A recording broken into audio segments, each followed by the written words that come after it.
चोटन के अंदर जोरदार जयकारा लगाएं। राष्ट्रीय लोकतांत्रिक पार्टी आरएलपी आज सत्ता संकल्प यात्रा, जिसकी शुरुआत 28 तारीख को सालासर बालाजी के स्थान से शुरुआत करी थी, बालाजी का आशीर्वाद लेके, और 2, 3, 4, 5 4 दिन से जोधपुर और बाड़मेर के अंदर आपके बीच उपस्थित हुआ। लेट चल रहा हूं और लेट का कारण भी आप समझ सकते हो कि इतना प्यार प्रेम आशीर्वाद है आप लोगों का कि हर 5 किलोमीटर 10 किलोमीटर पे मुझे रुकना पड़ता है। इसलिए रथ तो चलता है 50-60 स्पीड, रथ में आ ही नहीं पा रहा हूँ, रथ को कहीं आगे भेजना पड़ता है, कभी रथ में दिखता हूँ। मैं खुद ही, मेरी इच्छा है कि मैं आप सबके दर्शन करूं, आप सब के बीच अपनी उपस्थिति दर्ज कराऊं। और ये सत्ता संकल्प, इसको नाम क्यों दिया? सत्ता का संकल्प लेके हम इस व्यवस्था को बदलेंगे। जब 18 के अंदर पार्टी बनाई तब हमने हुंकार रैलियों के माध्यम से इस पार्टी का गठन किया। हुंकार भरी नागौर की धरती से कर्ज मुक्त किसान, फ्री बिजली, टोल मुक्त राजस्थान, सशक्त लोकायुक्त, बेरोजगारी भत्ता, रोजगार, प्रत्येक खेत को सिंचाई का पानी, बेमुक्त अपराध मुक्त राजस्थान। हुंकार के माध्यम से नागौर से बाड़मेर, बीकानेर, सीकर, और जब हम जयपुर पहुंचे तो डरी हुई वसुंधरा सरकार ने नौकरियों की घोषणा करी, स्टेट हाईवे टोल फ्री किए और 5 हॉर्स पावर की बिजली माफ करी। लेकिन जैसे ही गहलोत सरकार आई, टोल वापस लगने लग गया राजस्थान के अंदर। भाइयों, कोई लड़ने वाला नहीं, बीजेपी ने विपक्षी भूमिका नहीं निभाई।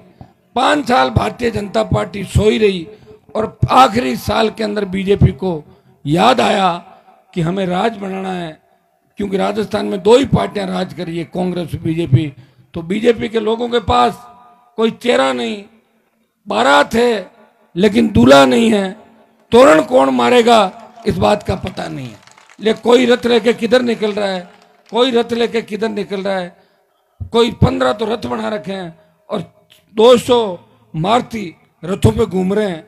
और ये कौन मुख्यमंत्री बनेगा इसका अता पता नहीं। और मोदी जी बार बार राजस्थान आ रहे हैं, क्यों आ रहे हैं? उनको गहलोत का डर नहीं है, मोदी को डर है राष्ट्रीय लोकतांत्रिक पार्टी का। वो चाहते हैं कि अगर वोट आरएलपी के अंदर चला गया, बीजेपी की सरकार नहीं बनेगी और राजस्थान में भाजपा की सरकार नहीं बनी तो 24 में मोदी फिर देश में नहीं आएंगे। इसलिए बार बार हर 5 दिन बाद, 3 दिन बाद, 7 दिन बाद, कई बार तो ये स्थिति हो गई कि एक स्थान पर डबल रैली रख ली। अब रख रहे मेवाड़ के अंदर, पहले आए फिर चले गए, बोले भूल से हो गया, अब तो कर लो, जब कर दिया तो नहीं तो भद्दे लगेंगे। तो ये हालत हो गई भाई। ये हालत किसने की? आपकी हुंकार, आपकी ललकार, आपके जोश ने। यही राजस्थान था, सीधा सा गणित होता था, एक बार कांग्रेस, एक बार बीजेपी, एक बार कांग्रेस, एक बार बीजेपी। यही राजस्थान है। लोगों ने कहा हमें हमारी क्षेत्रीय पार्टी चाहिए, हमें बोतल वाली पार्टी चाहिए। छोटे बच्चों ने बाड़मेर चोटन के गांव झोंपड़े के अंदर झंडा लगाया आरएलपी का, हम इस पार्टी को वोट देंगे, बोतल हमारा चिन्ह है, ये जवान किसान की पार्टी है। और भाइयों, जो झंडा मैंने आपको दिया है, अगर वो झंडा लेके कोई गरीब आदमी सड़क पे खड़ा हो जाए या खेत पे खड़ा हो जाए, मजाल है, कोई उसकी तरफ देख ले। राजस्थान की सरकार भी डरती है झंडे से और देश की सरकार भी डरती है। जिससे लाल झंडे से ट्रेन रुक जाती है, आरएलपी के झंडे से सरकारें रुक जाती राजस्थान के अंदर। मैं आपको आह्वान करूंगा कि इस बार नौजवानों को पूरी ताकत के साथ, समझ के साथ वोट करना है। और वोट क्यों करना है वो भी मैं बता दूं कि 18 के अंदर भी वोट का बहुत बड़ा अंतर नहीं था। 1,39,00,000 वोट मिले थे कांग्रेस पार्टी को, 1,36 मिले थे बीजेपी को और 80 लाख वोट मिले थे हम सबको, जिसमें आरएलपी थी, बीएसपी थी, निर्दलीय थे, बीटीपी थी, लोकदल था, कम्युनिस्ट थे, हम मिला के पहुंचे थे 80 लाख पे। अब कौन बढ़ा मुझे बताओ 5 साल में? बाकी तो कोई बढ़ा नहीं 5 साल के अंदर। मैंने उस समय 57 सीट लड़ाई, 200 लड़ा था तो 20 लाख वोट उसी टाइम मेरे आ जाते। उपचुनाव लड़ाए राजस्थान के अंदर आरएलपी ने अपने दमखम पे, पंचायत पालिका चुनाव लड़ाए। नतीजा ये हुआ कि एक उपचुनाव आरएलपी जीती और एक बीजेपी और 6 कांग्रेस पार्टी जीती। वो क्यों जीती? क्योंकि बीजेपी और आरएलपी के अंदर जब संघर्ष हुआ तो भारतीय जनता पार्टी कई जगह चौथे नंबर पे चली गई और कई जगह 3rd नंबर पे बीजेपी को संतोष करना पड़ा। आप इस गणित को समझो। जो नौजवान है पहली बार वोट करेगा राजस्थान के अंदर, उनकी संख्या कितनी है? 85 लाख पहली बार वोट करेगा राजस्थान के अंदर। वो पहली बार वोट करेगा, भय मुक्त अपराध मुक्त राजस्थान के लिए वो सत्ता का संकल्प लेगा कि मुझे भय मुक्त अपराध मुक्त राजस्थान चाहिए, मुझे किसी अबला की चीख और पुकार नहीं चाहिए, मुझे पेपर लीक की घटना नहीं चाहिए, मुझे बजरी माफिया, भू माफिया, पर्यटन माफिया नहीं चाहिए। मुझे ऐसा राजस्थान चाहिए जहां डिग्री से पहले रोजगार की गारंटी हो, आत्महत्या नहीं करे हमारा बेरोजगार भाई, कोई छात्र कोचिंग संचालकों के दबाव में कोटा के अंदर सुसाइड नहीं करे, कोई किसान कर्जे के बोझ के तले आत्महत्या नहीं करे, और जब किसान की फसल बर्बाद हो जाए तो उसे सरकार की तरफ टकटकी लगाकर नहीं देखना पड़े, और कोई नेता अगर भ्रष्टाचार करे तो लोकायुक्त उसके खिलाफ मुकदमा दर्ज करके उसे जेल की सलाखों के पीछे डाल दे। ऐसा वोट वो 85 लाख करेगा। उस 85 लाख ने अगर सही वोट कर दिया तो राष्ट्रीय लोकतांत्रिक पार्टी अकेली अपने दम पे 1 करोड़ से ज्यादा वोट राजस्थान के अंदर लेगी। और जब 1 करोड़ आरएलपी लेगी तो आप देख सकते हो कि सबसे बड़ा दल कौन होगा, और नहीं भी होगा तो कांग्रेस बीजेपी से एक को 3rd नंबर पे डाल देंगे। सत्ता हिचकोले खाएगी यूं ऐसे, और जब खाएगी तो आपको पता फिर कहां जाएगी, आप भी जानते हो सारी बातें। इसलिए तैयार हो जाओ। अभी मैंने लखमीर साहब को इसलिए खड़ा किया कि चोटन में मुसलमानों के बिना 3rd फ्रंट की जीत मुश्किल है। मैं तो सही बात कहने वाला आदमी हूं, गलत नहीं कहता, इसलिए मैंने पार्टी बनाई अलग भाई। मैं बात वही कहूंगा जो सही है। अगर आप 30% मुस्लिम, मैं तो उम्मीद करता हूं मुसलमान 70% मुझे वोट दें। यहाँ क्या दिक्कत है मुसलमानों, खुद तो कैंडिडेट है नहीं उनका, मुझे दे दो, दिन भर तुम्हारे गीत गाता हूं राजस्थान के अंदर, देश के अंदर। मोदी से लड़के सड़क पे आया हूं, इस नाम के ही वोट डाल दो रिजर्व सीटों पे। भाई शिव में तो क्या पता आप कांग्रेस पार्टी को दोगे वहां पे, और आरएलपी का उम्मीदवार सामने हो जाए, आधे आधे हो जाएंगे। लेकिन चोटन में मुस्लिम समाज से अपील करता हूं कि मैं आपकी पैरोकारी आपके हितों की हमेशा करता हूं। मैं शेड्यूल कास्ट के लिए हमेशा लोकसभा से लेकर सड़क विधानसभा तक लड़ता हूं। मैं शेड्यूल कास्ट के भाइयों से भी अपील करूंगा कि आप भी भारी मतदान राष्ट्रीय लोकतांत्रिक पार्टी के पक्ष में करें, क्योंकि जो भी विधायक बनेगा वो शेड्यूल कास्ट का ही बनेगा।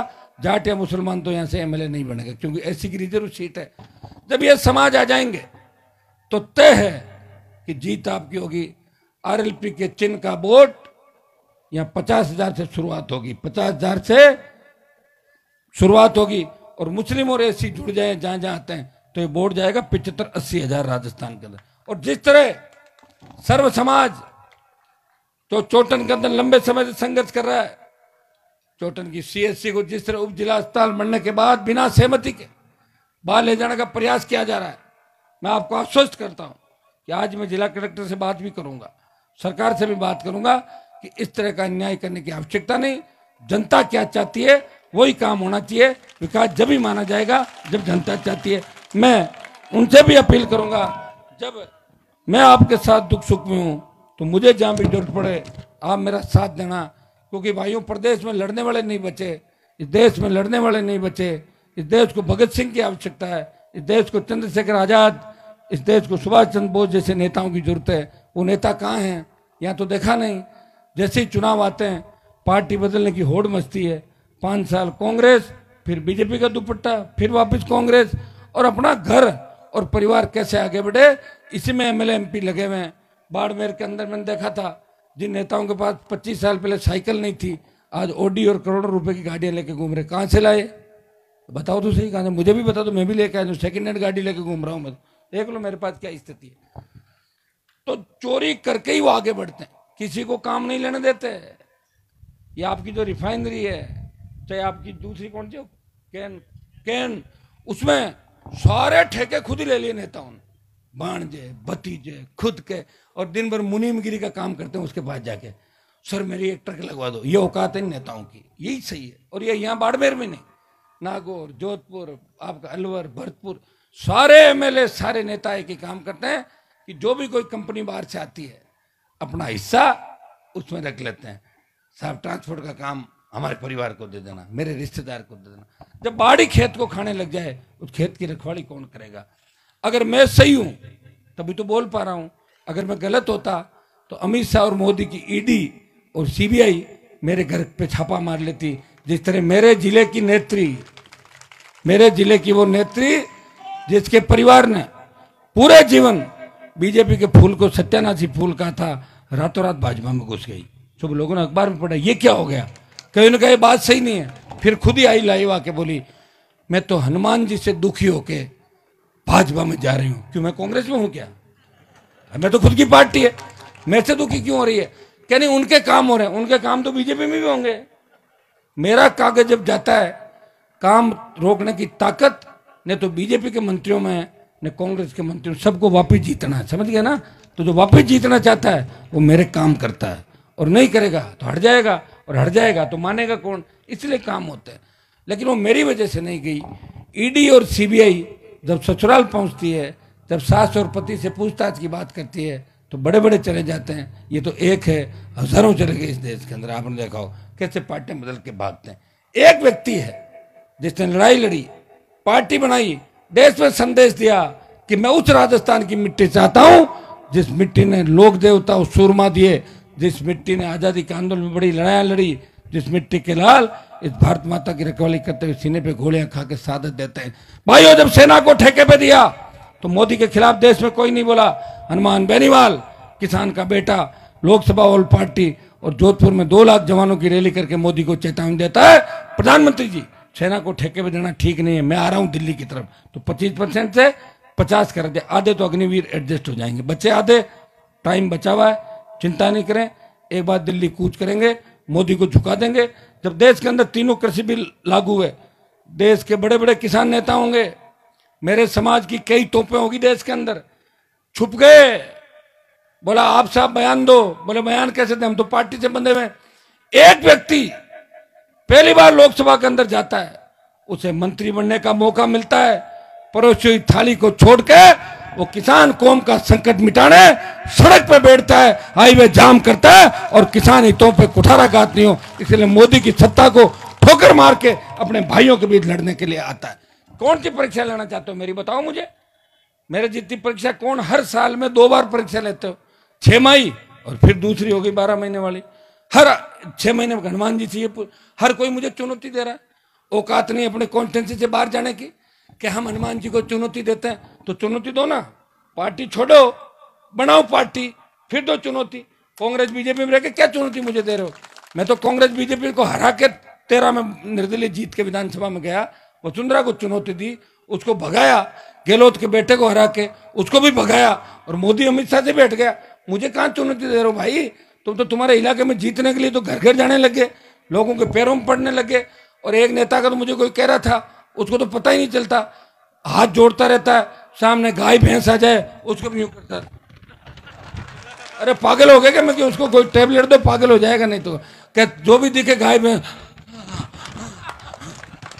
और सांस फूल रही है। अरे सड़ा अभी ये हालत होगी, जब हार गया जब क्या होगा? घसीट के एम्बुलेंस में डाल के ले जाना पड़ेगा वहीं से, काउंटिंग स्थल से। तो मुझे कहां से चुनौती दे रहा हूं? मैं तो पूरे राजस्थान के अंदर तमाम नेताओं को चुनौती दे रहा हूं। मैं तो मोदी को चुनौती दे रहा हूं। मुझे दे रहा हूं, मुझे मत दो।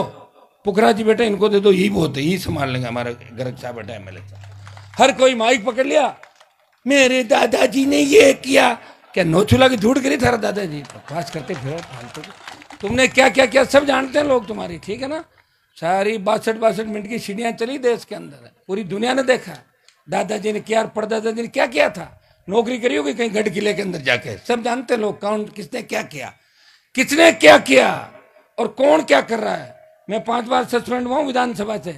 ये कहता ना कुर्सियां फेंक दी दादाजी ने, कहां फेंक दी? बिल्डिंग होती है कुर्सी, कैसे फेंक दी बताओ मुझे? उठा तो मैं गया हूं, मैं लड़ा हूं, मुझे निकाला, 6 महीने 12 महीने बाहर रहा। ये हनुमान बेनीवाल है जिसने लड़ना सिखाया, दूसरे नेताओं को घूमना सिखाया। किसने क्या किया? एक बार विधायक बनने से नेता नहीं होता।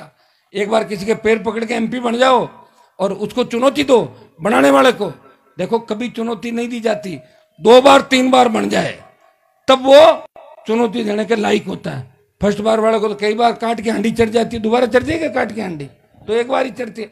लेकिन मुझे चुनौती देने से पहले उन बच्चों को मैं कहना चाहता हूं जो मुझे चुनौती दे रहे हैं, वो 18 का चुनाव सोचें। 18 में कैसे जीते थे?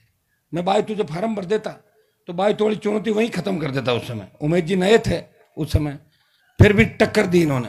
और उमेश जी की जगह भाई तुम 18 में होता जब क्या होता बताओ मुझे? चुनौती धरी रह जाती। लोगों को क्या क्या बात की, मेरा तो सीएम में नंबर आ रहा है, मैं मर जाऊंगा, मुझे मारो मत, मैं धूप में हूं, मुझे छाया में डालो, ऐसे कर करके काम निकाल लिया था। आ रहा चुनाव 23 का, पता लग जाएगा। जिस गहलोत के खिलाफ बात कर रहे हो उसी गहलोत की उंगली पकड़ के सत्ता के अंदर आए थे। जानते नहीं क्या लोग कि 25-30 साल किसकी सेवा करी आप लोगों ने? नागौर के, जोधपुर के उन परिवारों ने जो कहते हैं गहलोत ने हमारे परिवार को बर्बाद किया, उसके बेटे को जिताने के लिए गली गली घूमे और गहलोत का बेटा उनसे नहीं आ रहा। जब बायतू का विधायक ओसिया और नागौर की हमारी नेत्रियां जब गहलोत के बेटे के लिए वोट मांग रही थी, हनुमान बेनीवाल गहलोत के बेटे को हराने के लिए गली गली घूम रहा था, उसको हरा के ही दम लिया। ये होती है चुनौती। काय की चुनौती? 5 मिनट में कोई पुलिस आ जाए, घर पे नोटिस आ जाए, हाथ जोड़ लो और बात नहीं हो, कह रहे हम वीर हैं, हमारे दादाजी ने ये क्या क्या दादाजी नौकरी करी थी किले के अंदर। सब जानते हैं लोग किसके दादाजी ने क्या किया और किसके परदादाजी ने क्या किया। भाई ये तो सब इतिहास है। और नहीं मानते हो तो मैं कागज मंगवा के तुम्हें पढ़ा दूंगा, फिर तो मान लोगे? क्या कागज भी झूठे होते हैं? अरे कागज तो सही होते होंगे जो लिखे हुए आते हैं। तो सारी बातें जानते हो, कौन कहाँ नौकरी करता था, कौन कहाँ नौकरी करता था, कौन कैसा था, क्या था, किसने आजादी की लड़ाई लड़ी। और कहते हैं कि हमने देश आजाद कराया, फिर भगत सिंह ने क्या कराया? अभी मान लो चोटन में कोई आदमी कह दे कि देश को मैंने आजाद कराया, कराया क्या? चोटन के एक आदमी ने, किसी ने कराया क्या देश आजाद? देश आजाद उन लोगों ने कराया था, हाँ योगदान हमारा था। कोई आजादी वाले आ गए उनको पानी पिला दिया, चाय पिला दी, ये योगदान हो गया। देश आजाद उन लोगों ने कराया था। आज बॉर्डर पे जो रखवाली कर रहे हैं, हम ये कह सकते हैं कि हमारी कौम के लड़के लड़ रहे हैं? हम खुद थोड़ी लड़ रहे हैं वहां जाके, लड़ तो वो रहे हैं। शहीद जो हो रहा है, शहीद के परिवार को तकलीफ होती है, उनका बेटा घर से चला जाता है। तकलीफ किसको होती है? उनके अपन कहते हैं कि आप चिंता मत करो, सारी बात घर से खाली तो हो जाता है ना उनका। सादत उनकी है, हमारी कौम और किसान उसके लिए कहते हैं हमारी कौम के लोगों ने सादत दी। आप यार बात कर रहे हो देश को आज़ादी की, अपने घर को तो आज़ाद नहीं करा सके आप लोग। घर को आज़ाद करने के लिए भी पूरा सिस्टम सेट करना पड़ता। भाई कहाँ तुम थे, क्या क्या धोखा इस राजस्थान को, मारवाड़ को। पीने का पानी नहीं, ये तो तेल निकल गया। अगर आपके लोगों को, नेताओं को पता हो जाता कि अंदर तेल है तो उसको भी रोक देते अंदर, कैसे के तेल निकलना नहीं चाहिए, विकास हो जाएगा। नागौर में किया ना, ट्रेन आएगी तो चोर आएंगे, बिजली आएगी तो करंट आएगा। कितना नाश किया है जिले का, मारवाड़ का। नहर आ जाती 60 साल पहले, और नहर आ जाती तो चोटन के किसान के बेटे बेटियां भी जर्मनी, इंग्लैंड, अमेरिका के अंदर पढ़ते कि नहीं पढ़ते? नहर मैं नहीं लाया, मैं था क्या उस समय? मैं तो आने के बाद काम चालू हो गया, हर जगह हो गया, और हर नेता विकास की बात करने लग गया। ये हनुमान बेनीवाल ने नेताओं को भी जगह दिया, पब्लिक को जगह दिया। ये पुलिस खड़ी है आपके सामने दुनिया भर की। मैं ये तो नहीं कहता कि एकदम 100% पुलिस ठीक होगी, लेकिन पहले से काफी ठीक होगी, हुई कि नहीं हुई? अब अगर जरा सा भी आपको छेड़ती है तो पुलिस को पता है कि हनुमान जी का टेलीफोन आ जाएगा, वो आ जाएंगे थाने की तरफ, है कि नहीं है? तो मैंने जो किया सारा ठीक, उससे पहले क्या था बताओ? लेकिन पुलिस में अच्छे लोग भी हैं, इनका ध्यान भी अपने को रखना। अपने अंदर भी कई तरह के लोग हैं, सारी पुलिस की जरूरत भी हमें, पुलिस के अंदर भी ठीक मामला हो। कोशिश करते हैं कि जिस तरह भ्रष्टाचार राजनीति के अंदर, पुलिस के अंदर, दूसरे महकमों में हो रहा है, ये पीड़ा है। और ये पीड़ा क्यों है कि थानेदार वही लगेगा जो एमएलए चाहेगा, और एमएलए अगर थानेदार लगाएगा तो एमएलए अपने हिसाब से काम कराएगा, आप भी जानते हो। तो ये पुलिस प्रणाली को स्वतंत्र करना चाहिए स्टेट के अंदर। इस प्रणाली को अगर स्वतंत्र कर दे तो काफी कुछ व्यवस्था ठीक हो सकती है। डिजायर व्यवस्था खत्म होनी चाहिए। चौथ वसूली, अब देखिए रात को हम घूमते हैं, ट्रक वालों को पकड़ पकड़ के किस तरह बेचारों को डंडों से मार कर आरटीओ वाले गुंडागर्दी करते हैं। ये चौथ वसूली खत्म हो। ये कौन खत्म करेगा? क्योंकि पैसा कमाने का सबसे बड़ा साधन तो यही है, परिवहन विभाग, सरकार यहीं से पैसा कमाती है। मैं आपको विश्वास दिलाता हूँ, आरएलपी अगर सत्ता के अंदर आई तो उन्हें तो टोल देना पड़ेगा और उन्हें रात को चौथ वसूली होगी किसी ट्रक वाले के साथ। इतना मैं विश्वास दिला सकता हूँ। न किसी जवान, न किसी व्यक्ति को भूखा सोना पड़ेगा। जवान को डिग्री और रोजगार के लिए तड़पना नहीं पड़ेगा, किसान को कर्जे के बोझ के तले आत्महत्या नहीं करनी पड़ेगी, किसी अबला नारी की चीख पुकार आपको सुनने को नहीं मिलेगी। इतना विश्वास चोटन के सर्व समाज 36 कौम के भाइयों को दिलाने के लिए आया हूं। 18 के अंदर में नई पार्टी थी, नया था। उसके बाद आपने मेरा संघर्ष देखा, मेरे पार्टी के विधायकों का संघर्ष देखा। कम साधन संसाधन के अंदर भी लड़ते रहे, मैदान छोड़ के नहीं भागे। और तुम्हें जरूरत पड़ी तो आधी रात को माफिया से लड़ने के लिए पूरी ताकत और दमखम के साथ न्याय दिलाने के हर जाति को, राजस्थान के हर कोने के अंदर, चंबल के बीड़ से लेकर बाड़मेर के धोरों तक हर समाज की रखवाली करने का प्रयास किया। भाइयों, बार बार अच्छे नेता नहीं मिलते, सदियों में बहुत कम मिलते हैं, लेकिन अच्छे लोगों को संभाल के रखने की आवश्यकता। ये तो क्या नाम तुम्हारे एमएलए का, ये पद्माराम, रामू राम, ये तो मिलते रहेंगे, चेंज होते रहेंगे, इससे क्या फर्क पड़ जाएगा बताओ मुझे। लेकिन हनुमान बेनीवाल तो बार बार नहीं मिलेगा। लेकिन जो वोट बोतल में जाएगा वो हनुमान की ताकत को जा रहा है। ये मुझे वोट डालोगे बोतल के चिन्ह को वोट, आप ये मत देखो कि पद्माराम को जा रहा है या फलाना राम को जा रहा है, ढिमका राम को जा रहा है, ये मुझे जा रहा है। एमएलए से तो नाराजगी है, एमएलए तो जा रहा है, पढ़ाई तो तय है, या तो टिकट कटेगी या बुरी तरह हार जाएगा तो गया, मतलब वो तो तय है। लेकिन आ कौन रहा है? अगर बीजेपी आ रही है तो फिर मैं क्यों घूम रहा हूं? ये भी तो सोचो, आप ताली बजा रहे हो, हाँ। ये कहोगे आरएलपी आ रही है, ले आओगे क्या आरएलपी को? तो तुम कोई ले आओ तो मेरी सांस ठीक रहे। बाकी तो दिल्ली में लोग कहते हैं घूम लिया हनुमान, क्या हो गया, 20 साल हो गई घूमते हो। सीट तो 3, 5, 7 आई है, 3, 4 से मन नहीं भरेगा। सीटें तो 70, 80 पार चाहिए राजस्थान में। 100 पार हो जाए तो अच्छी बात, 100 पार हो सकती है, सीधी सीधी हो रही। देख लो आप, जिले देख लो, बाड़मेर, जालोर, पाली में कुछ जगह ले लो, जोधपुर, नागौर, बीकानेर, गंगानगर, हनुमानगढ़, सीकर, चूरू, झुंझुनू, जयपुर, अजमेर, भीलवाड़ा, चित्तौड़, उदयपुर, टोंक, करौली, धौलपुर, भरतपुर, अलवर। आगे 100 पार, 130 के पार जा रहे हो। उठो, अपनी ताकत को पहचानो, डाल दो वोट जाके। और अभी से प्रण कर लो सत्ता संकल्प का कि हम प्रण करते हैं कि 1 वोट खुद देंगे और 1 वोट दूसरे मेरे भाई का और आसपास के लोगों को लेके 1 का 2 वोट कर देंगे। अपना व्यवस्था बदल जाएगी। चोटन में 40,000 कितने 30,000 आए थे, कितने आए थे, कितने? और वो 24,000 वाला कहाँ है? अपने साथ निकल गया। अच्छा रहा, कोई नया डंका आ जाएगा। ठीक है, पिछली बार जागृति थोड़ी कम थी, बढ़ गया था वोट, लेकिन 5 साल में कितना वोट बढ़ा। ये जो बढ़े है ना 80-85 लाख, इसमें चोटन में भी खूब नया वोट बढ़ा है। बाड़मेर का आज मैं देख रहा था, कितने लाख बढ़े बाड़मेर जिले में? 12 इतना ना ज्यादा बढ़े भाई, कितने बोला था ना, इतने लाख वोट नया करेंगे बाड़मेर जिले में। तो वो बढ़ा है तो 4.5 तो बढ़ गया ना, 50,000 यहाँ, 50,000 मान लो ना, तो 50,000 में 30 मेरे मान लो अकेले के, वो तो नए है ना बच्चे, 30 बढ़ गए और 30 वो बढ़ गए 24 और कुछ बढ़ा दोगे। लोग बैठे हो ना, आप लोग बढ़ा देना। कुछ शहर वाले आ गए, अस्पताल का मामला, इसको भी छलटाएंगे आपके, चिंता मत करो। 1-2 मामले बढ़ा देना, वोट 75,000 कर देना, जीत जाएगी सीट आरएलपी की। बीजेपी को रख दो पीछे, क्या करोगे? ये कोई बीजेपी की ऐसी कोई लुटेरी दुल्हन या दूल्हा आके बैठ गया, 5 साल फिर तकलीफ पाओगे, फिर मुझे बुलाओगे बार बार। तो मैं आपको आह्वान करता हूं कि आप सत्ता संकल्प यात्रा के माध्यम से जो लड़ाई में लड़ रहा हूं राजस्थान के अंदर, मेरा पूरा साथ दें। और चूंकि बाड़मेर बॉर्डर का इलाका है, आपको लड़ता हुआ देख के दिल खुश होता है कि बाड़मेर के अंदर हमारे भाई किस तरह लड़ रहे हैं सत्ता के खिलाफ।